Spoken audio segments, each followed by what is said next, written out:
At the time of recording this, I've been out of jail for about an hour. In February of 2019, Bradley Blackshire was murdered by Little Rock Police Department officer Charles Starks. As the Blackshire family waited and mourned, it became clear that Starks was going to be cleared of all wrongdoing. He remained employed by the LRPD and would face no charges. In April, Rizal Aaron, a member of the Blackshire family, called for protest. A group gathered at the intersection of Markham and Broadway. In the description of this video, I will post a link to the report back on It's Going Down. We were not arrested that day, but the police presence was heavy. A couple of weeks later, Rizal and other activists gathered at the Capitol. It was a peaceful demonstration that was scheduled well in advance, but the Capitol refused to grant the permits. The demonstration was met with incredibly heavy police presence. There were snipers on the roof of the Capitol, several police SUVs, and an LRPD school bus ready to transport protesters to jail. The same bus that transported me to jail several hours ago. In quickness to get this video out, I'm playing live recorded footage of the end of the protest as we were arrested, but below, I will link to a Facebook post by Arkansas State Senator Joyce Elliott showing the extent of the police presence at the Capitol. The same police presence was not there on November 11, 2018, when the Shield Wall Network, the Traditionalist Workers' Party, and the National Socialist Movement were demonstrating. The same presence was not there on March 9th when Shield Wall Network returned with the Highwaymen. The same presence was not there on the Trans Day of Visibility when the Highwaymen attacked a group of peaceful trans demonstrators, including children. Little Rock Police Department is known for its history of corruption. I will provide links below about its common use of no-knock warrant drug raids.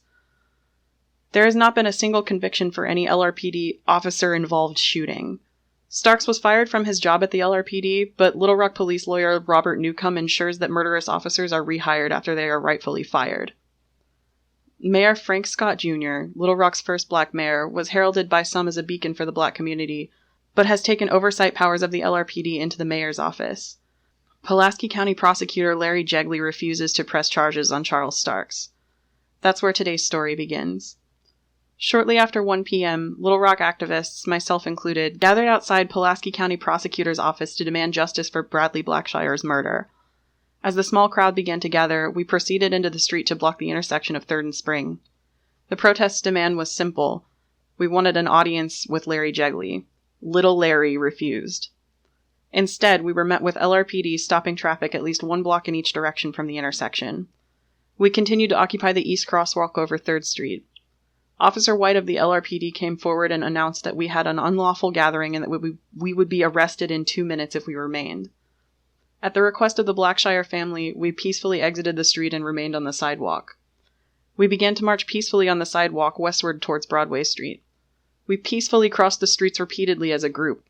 As we were surrounded by police, we proceeded to the next intersection on Broadway and then down the sidewalk on Markham. There, on the public sidewalk, 10 of us were arrested for the charge of disorderly conduct. We were not Mirandized. We were crowded onto a bus. One of the arrestees was at risk of a heat fatality, so the officers put the windows down, but we remained still in the bus for at least 15 minutes. One activist's hair was pulled, our belongings were confiscated, and we received a police escort through the city all the way down Roosevelt to the county jail. We remained in jail for at least 4 hours.